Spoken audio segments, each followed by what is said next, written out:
얼마 전에 AI를 활용한 보고서 작성법이라는 주제로 강의를 다녀왔습니다.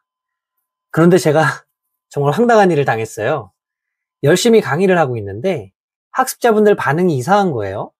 쉬는 시간에 알아봤더니 제 바로 앞 강의에서 비슷한 내용을 이미 다뤘다는 겁니다. 정말 황당했어요. 왜냐하면 제 앞 과정은 리더십이었거든요. 그러니까 리더십에서 AI 강의를 했다는 거죠. 어쩌다 이런 일이 생겼을까요? 기업교육 현장에서 지금 도대체 무슨 일이 일어나고 있는 걸까요?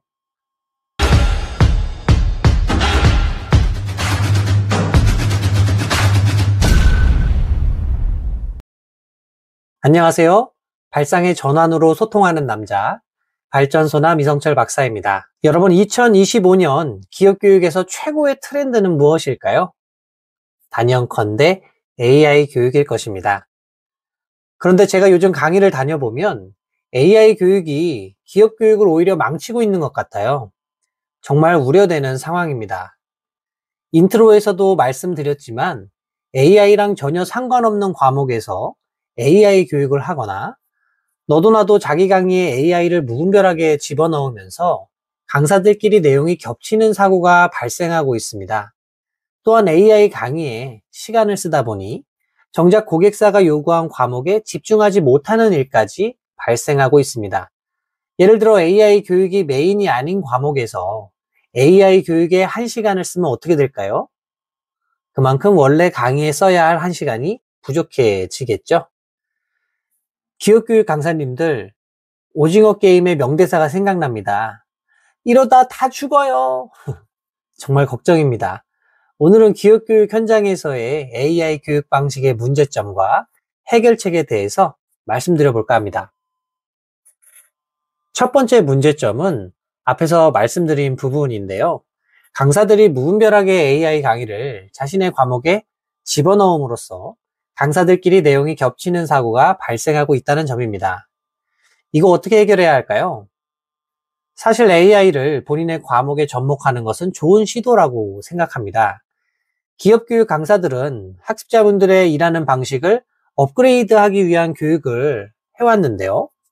AI가 업무의 혁신을 가져온다면 당연히 강사들도 그 부분을 교육에 반영할 수 있어야 할 겁니다. 결국 AI를 본인의 과목에 접목하려는 시도 자체는 오히려 권장된다는 것이죠. 그럼 진짜 문제는 뭘까요? 강사가 진행하는 과목과의 연결성이 적은 그런 AI 교육을 한다는데 진짜 문제가 있습니다. 교육 주제와의 맥락이 맞지 않는 AI 교육을 트렌드라고 해서 무분별하게 교육 내용에 집어넣는데 문제가 있다는 거죠. 예를 들어 저는 문제 해결을 위한 AI 교육과 보고서 작성을 위한 AI 교육, 워크 스마트를 위한 AI 교육, 이 똑같이 AI 교육이 들어있지만 교육 내용은 완전히 다릅니다.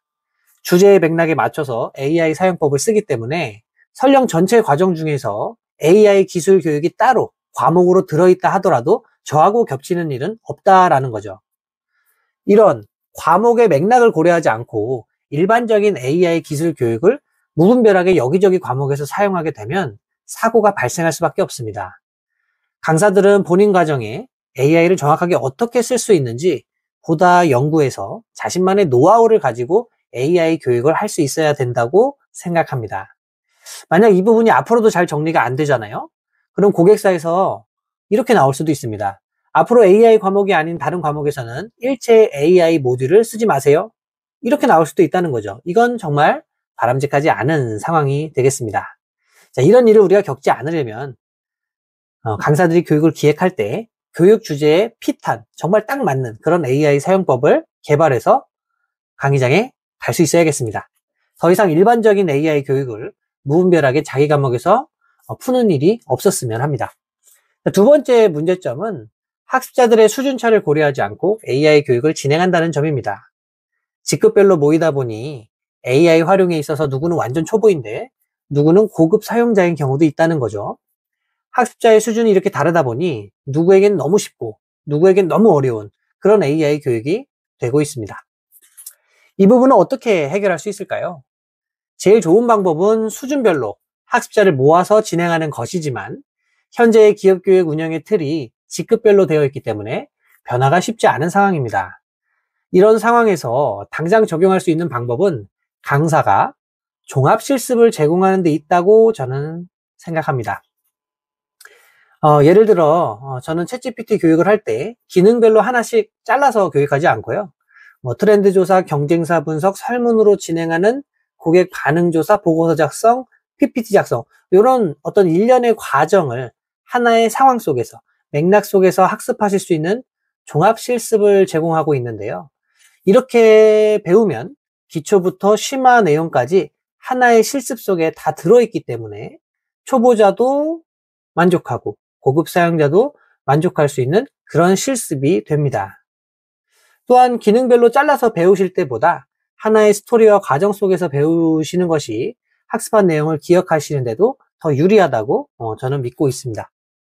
자, 세 번째 문제점은 직무와의 연결성이 낮은 AI 교육이 진행되고 있다는 점인데요. 직무별로 학습자를 모으지 않고 직급별로 학습자를 모으다 보니 다양한 직무의 학습자들이 모이게 되는데요. 필요한 AI 도구도 다 달라서 학습자들의 니즈에 맞는 AI 교육이 어려운 상황입니다. 이 부분도 이상적으로는 직무별로 학습자들을 모으고 사전에 학습자들의 AI 관련 니즈를 파악하는 게 제일 좋겠죠. 하지만 직급 중심의 현재 교육 체계에서는 이렇게 하는 게 좀 어렵다라고 생각은 됩니다. 자, 그렇다면 차선책은 뭘까요? 직무들 사이에 공통 업무 중심으로 강사가 AI 교육 내용을 설계할 수 있도록 사전에 공통적인 영역이 어디인지 좀 조사해서 강사한테 미리 제시하는 것이 현재로서는 가장 실효성이 있는 그런 대응책이 될 것 같습니다. 자, 마지막 네 번째 문제점은 교육장 환경에 대한 것인데요. 1인 1PC 지원이 어렵거나 와이파이가 너무 느려서 실습이 안 되는 등의 문제가 현장에서 발생하고 있습니다. 여러분, 우리 치킨 먹을 때도 1인 1통닭, 요게 이제 원칙이잖아요. 특히 이제 노트북 실습 같은 경우는 1인 1PC, 이게 이제 가장 이상적인데, 설령 지금 노트북을 다 준비해 주신다 하더라도 와이파이가 그만큼 빵빵하게 지원되지 않는 경우가 좀 있는 것 같습니다. 앞으로 이 부분에 대한 좀 중장기적인 투자가 절실해 보이고요. 당장은 이 부분도 개선이 좀 어렵기 때문에 많은 기업에서 강사들한테 실습 대신 시연 중심으로 교육을 해주세요. 이제 이렇게 요청을 하고 있는데요. 아무래도 직접 해보지 않고 그냥 남이 하는 걸 보는 거기 때문에 학습자들이 좀 불완전 학습을 하시는 경우가 많습니다. 그래서 저는 이 부분을 어떻게 해결하고 있냐 하면요. 제가 진행하는 그 실습의 내용들을 교재로 만들어서 지금 제공하고 있습니다. 학습자분들이 이제 강사의 시연에서 행여 기억이 안 나거나 놓친 부분이 있더라도 교재를 보고 다시 리마인드 하실 수 있게 그렇게 제공을 하고 있는 거죠. 물론 이 부분은요, 강사의 교환을 사실상 오픈하는 것과 같기 때문에 많은 강사님들이 동의하시기 좀 어렵고 또 불편하게 느끼실 수 있는 그런 방법이 되겠습니다. 저도 이런 상황이 유쾌한 건 아니겠죠. 저도 제 컨텐츠를 소중하게 여기니까요. 다만 학습자분들이 기억하지 못하고 써먹지 못한다면 제가 한 교육이 무슨 의미가 있을까라는 생각이 들어서 제가 좀 손해보는 느낌이 있더라도 최대한 학습자분들이 편하실 수 있도록 그렇게 교재를 만들어서 저는 제공을 하고 있습니다. 당장은 이게 유일한 방법이 아닐까 그런 생각은 듭니다. 자, 지금까지 기업교육 현장에서의 AI 교육의 문제점을 살펴보고 해결책에 대한 제 생각을 공유 드려봤습니다. 더 좋은 해결책이 있으시거나 아이디어가 있으시면 댓글로 남겨주시면 좋을 것 같아요. 기업교육 담당자분들의 고민이 깊어지는 시간이 아니었나 싶은데요. 우리 코로나 때 비대면 교육도 해내지 않았습니까? 이번 AI 도입이라는 이슈도 얼마든지 현명하게 대처할 수 있으리라고 저는 믿습니다. 기업교육 현장에 계신 모든 분들 화이팅입니다. 그럼 저는 다음 시간에 또 찾아뵙겠습니다. 감사합니다.